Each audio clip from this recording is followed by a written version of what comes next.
எம்முடைய ஞானக்கணவர் சிவர் அவர்களுக்கு வணக்கம். சிவா அப்பா என்ன சொல்றாரு அப்படின்னு முதல்ல கவனிக்கணும்.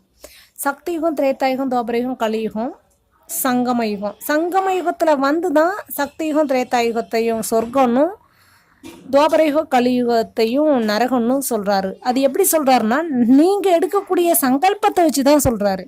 நீங்கள் எடுத்து கொடுத்த சங்கல்பத்தை தான் உங்களுக்கு ஆஸ்தியாக கொடுக்குறாரு. அதெல்லாம் உருவாகணும்னு பூமியில் இதெல்லாம் உருவாகணும்னு அவர் முடிவு பண்ணி அது கிரகங்கள் மூலமாக நடக்கும்பொழுது அது உங்களுக்கு வலிக்குதுன்னா நீங்கள் சங்கம யுகத்தில் எடுத்த முடிவு தப்புன்னு அர்த்தம்.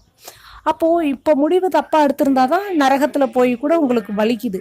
அப்போ நீங்கள் இப்போவே செக் பண்ணி முடிவை மாற்றணும்.